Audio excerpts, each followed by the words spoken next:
네, 프로페서에 5분 맹상을 했기 때문에 입증은 생략하도록 하겠습니다. 그럼 예, 편하게 앉으시고요. 네, 안녕하세요.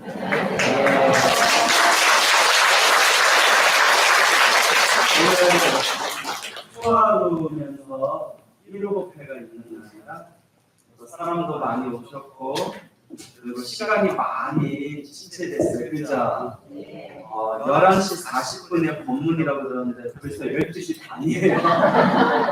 제가 지금 밥 먹어야 할 시간인데 정신이 혼미해지고 있어요. 그래서 시간 관계상 오늘은 그냥 짧게 법문하도록 하겠습니다. 오늘 초하루에 우리 불자님들 또 기도하러 많이 오셨어요. 우리가 절에 오는 이유가 무엇인가?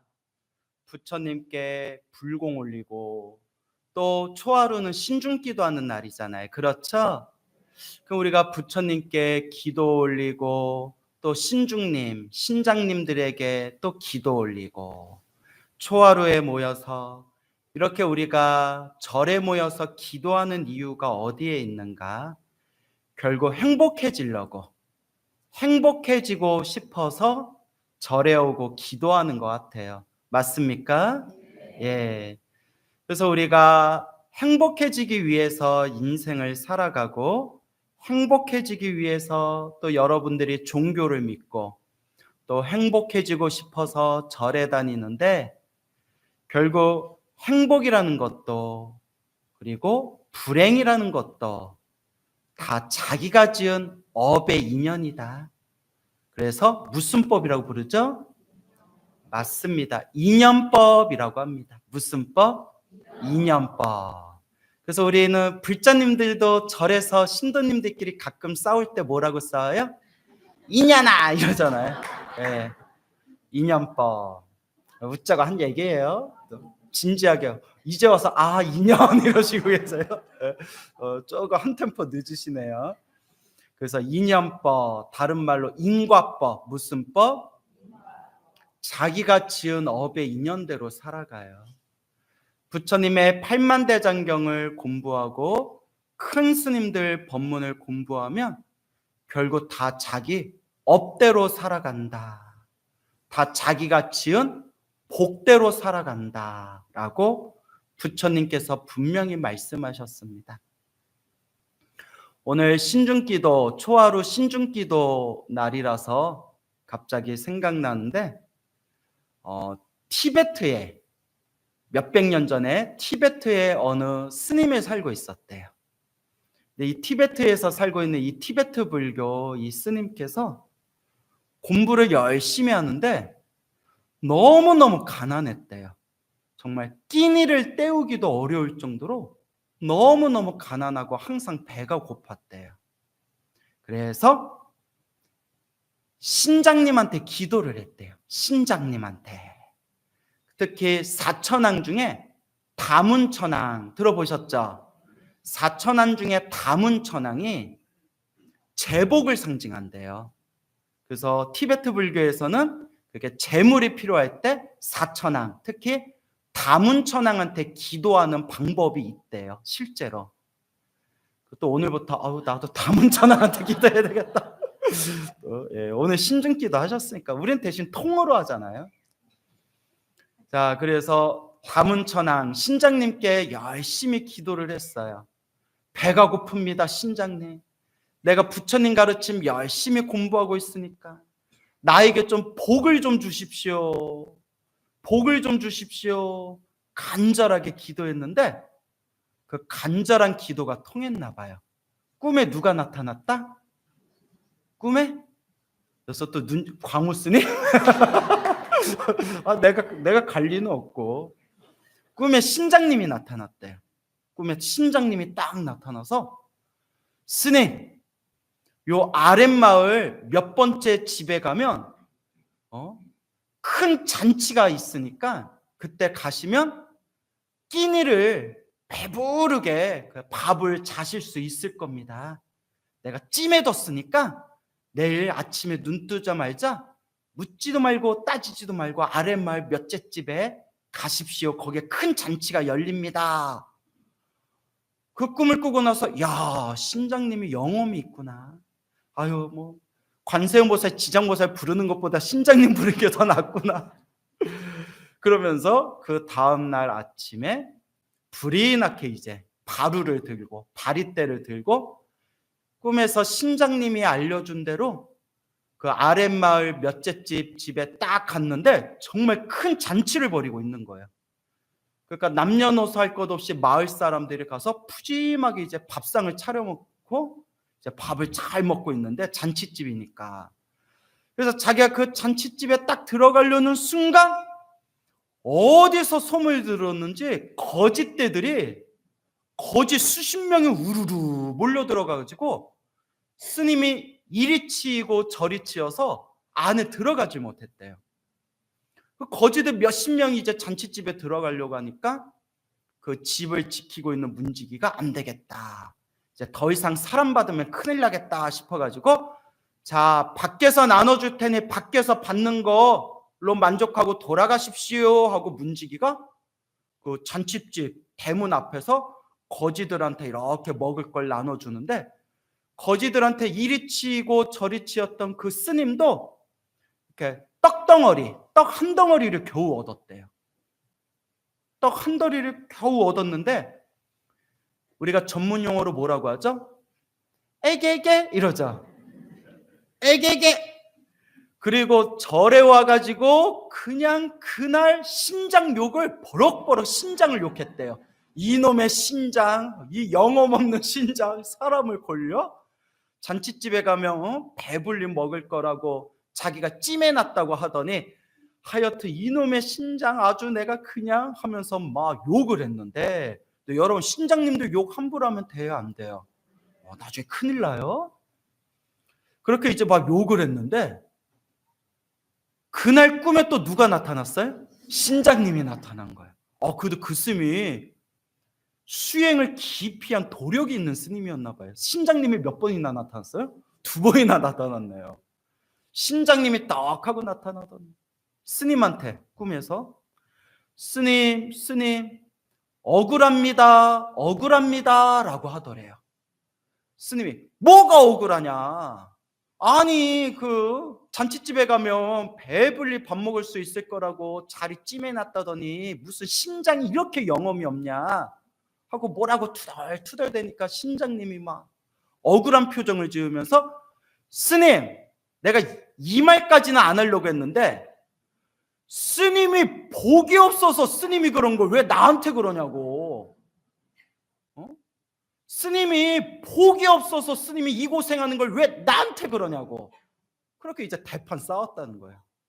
그러면서 신장이 하는 얘기가 스님이 너무 복이 없어서 스님이 전생부터 공부만 한다고 지어놓은 복이 없어가지고 이번 생에는 이렇게 사람으로 태어나 부처님 법을 만나 머리 깎고 출가해서 지혜 총명은 얻으셨지만 무엇은 얻었지만 지혜 총명은 얻었지만 전생부터 공부만 한다고 지어놓은 복이 없어서 내가 스님을 위해서 잔치집에 스님 자리를 찜해놨는데도 누가 복이 없어서? 스님이 복이 없어서 못 받아 먹은 겁니다 하면서 정말 억울하다는 표정을 지으면서 이렇게 얘기하더래요. 그래도 나도 놀래가지고 그나마 우리 스님 조금 더 먹이겠다고 내가 그래도 신통력을 부려서 스님 떡 한 덩어리에다 내가 꿀 한 방울 떨어뜨렸다고.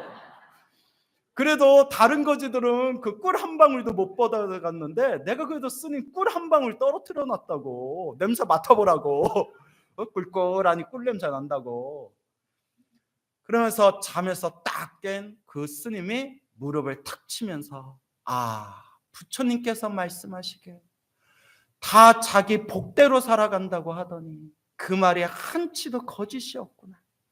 신장님이 나를 도와주려고 하는데도 누가 복이 없어서? 내가 복이 없어서 누가 받아먹지를 못하는구나? 내가 받아먹지를 못하는구나 라는 티베트 불교설화가 전해지고 있습니다. 남 얘기 같지 않죠? 남 얘기 같지 않죠? 예, 또 네 그러신다. 그러면 사람들이 이렇게 생각할 수 있어요. 스님, 결국 전생 업대로 살고 전생에 복대로 사는 거며 이번 생 기도할 필요가 뭐가 있고 염불할 필요가 뭐가 있고 부처님 불단에 공양 올릴 필요가 뭐가 있습니까? 이런 사람을 생각이 짧은 사람이라고 하는 거예요. 뭐가 짧은 사람? 생각이 짧은 사람. 그래서 큰 스님들이 뭐라고 하셨느냐? 야! 전생에 복을 안 지어서 지금 이렇게 살고 있으니 언제라도 지어야 된다? 지금이라도 지어야 다음 생은 편하게 살 거 아니냐? 무슨 말인지 알겠죠? 지금 지어야 내일이든 1년 후든 10년 후든 다음 생이든 다다음 생이든 내가 지은 복을 받아갈 거 아니냐. 언제 닦아야? 지금 닦아야. 그래서 여러분 닦아야 돼요. 뭐 해야 돼요? 닦아야 돼요. 결국 닦아야 합니다. 우리가 행복해지고 싶어서 절에 왔는데 우리가 불행에서 벗어나고 싶어서 절에 오고 부처님 가르침을 공부하는데 꼭 명심해야 될 게 있어요. 행복도 불행도 누가 지은 업이다? 딱 내가 지은 업대로 살아간대요. 참 희한해요. 딱 내가 지은 업대로 살아간대요. 어떤 사람은 재물복은 있는데 가족복이 없어요. 어떤 사람은 재물복도 있고 가족복도 있는데 건강복이 없어요. 어떤 사람은 건강복도 있고 가족복도 있는데 재물복이 없어서 하루하루 힘들게 살아가요. 또 제가 실제로 뵌 분인데 아무것도 없고 건강복만 있어요. 막 앉아서 라면을 막 5개씩 끓여 드셔. 거사님 속이 괜찮으세요? 아유 나 하룻밤 자고 일어나면 쑥 꺼져요. 근데 뭐만 있어요? 건강복만 있어요. 참 희한해요. 중생들 살아가는 업보가 저마다 다 달라요. 그래서 경전에서 뭐라고 이야기하였느냐? 따라해 보세요. 업보 차별. 중생마다 이건 안 따라하셔도 되는데 그래요. 따라해도 좋죠. 중생마다 살아가는 업보에 뭐가 있다? 차별이 있다. 누구는 잘났고 누구는 못났고 누구는 잘 살고 누구는 못 살고 누구는 편안하고 누구는 힘들고 다 누가 지은 업이다?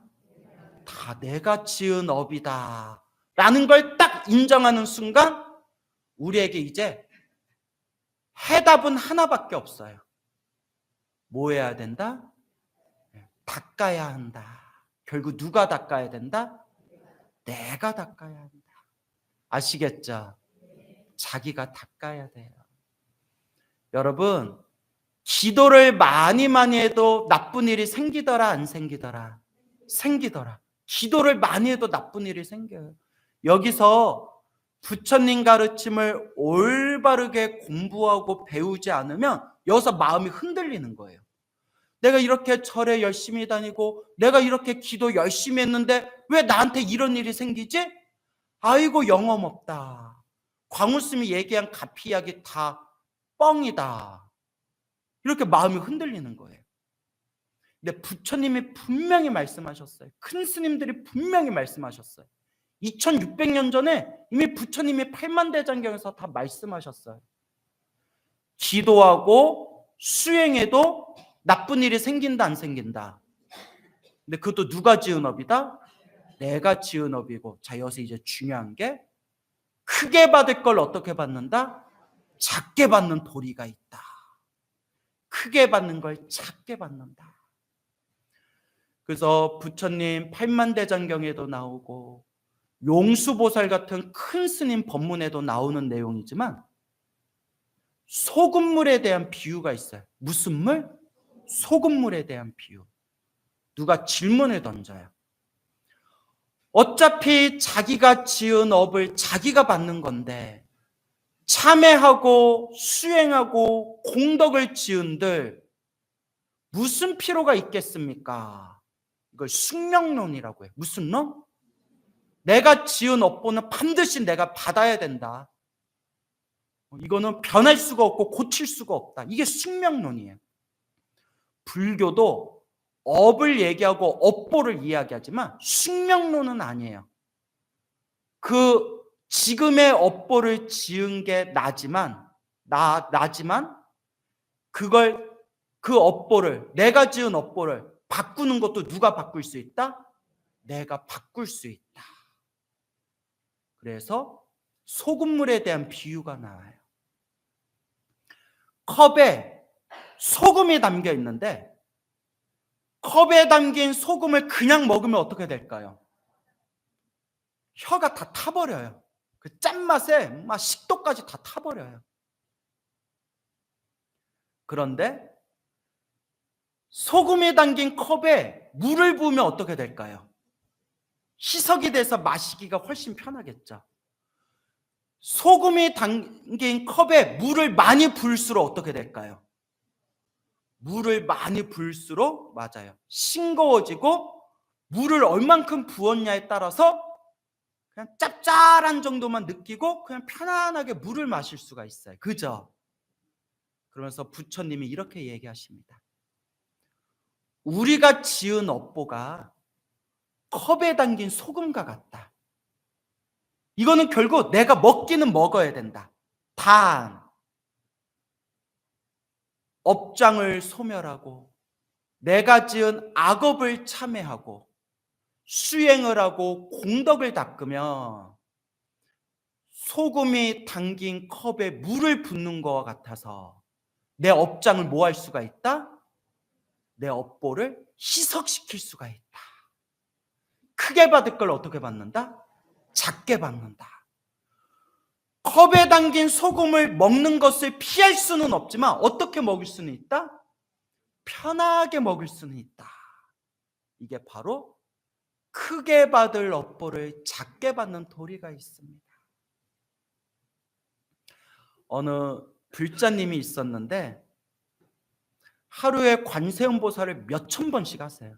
자영업을 하시는데 아무리 몸이 고되고 힘들어도 하루에 몇천 번씩 시간을 내가지고 짜투리 시간마다 몇천 번씩 관세음보살 하염없이 연불 하는 불자님이 계시는데 사는 게 너무 힘들어요. 먹고 사는 것도 힘들지만 가족이 왼수예요. 누가 왼수예요? 가족이 왼수예요. 와, 진짜 전생에 온갖 빚쟁이들이 가족으로 다 만난 것 같아요. 남 얘기 같지 않은 분들 계시죠? 가족이 왼수예요.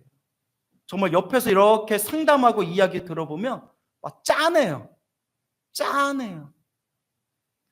그날은 정말 간장을 안 먹어도 될 것 같아요.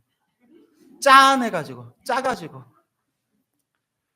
보살님, 이렇게 기도를 열심히 하고 연불을 열심히 하는데도 자꾸 힘들고 괴롭고 답답한 일들이 계속 생기는데 믿음이 흔들리지 않으세요? 부처님한테 서운한 마음 들지 않으세요? 딱 이렇게 얘기하시는 거예요. 스님, 제가 그나마 부처님 때문에 살아갑니다. 누구 때문에 살아갑니다? 부처님 때문에 살아갑니다. 제가 그나마 기도하고 관세음보살 연불해서 하루하루 그 힘으로 살아갑니다. 제가 부처님 법 안 만나고 매일매일 관세음보살 연불 안 했으면 저 벌써 죽었을 겁니다. 저 부처님 덕분에 살아갑니다. 그 말 듣고 이게 진짜 불자다. 이게 진짜 찐 불자다. 기도 좀 해서 나쁜 일 생겼다고 절에 가네 마네, 부처님 서운하네 마네, 부처님 섭섭하네 마네, 이런 불자는 불자가 아니에요. 불자예요. 훅 불면 날아가서 불자예요. 그런데 스님, 힘들고 괴롭고 답답할 때 제가 이렇게 염불하고 기도하면서 부처님 때문에 살아갑니다. 이게 찐불자예요. 그리고 이렇게 얘기하시더라고요. 스님이 법문에서 분명히 말씀하셨잖아요. 크게 받을 업보 작게 받고 있는 거라고. 이번 생에 이 빚을 다 녹여야죠 하면서 지금도 열심히 염불하고 있는 그런 찐 불자님이 계십니다. 어떻게 마음에 느껴지세요? 여러분 불자예요? 불자예요? 불자? 불자? 힘들고 괴롭고 답답하더라도 그것도 누가 지은 업이구나? 내가 지은 업이구나. 절에 열심히 다니고 기도 열심히 하고 공덕을 닦아도 나쁜 일이 생기더라 안 생기더라? 생기더라. 그런데 크게 받을 걸 어떻게 받는 것이다? 크게 받을 업보를 지금 업장을 소멸하고 있는 과정이다 라는 걸 마음에 되새기면서 꾸준히 닦아가시기 바랍니다. 성불하세요.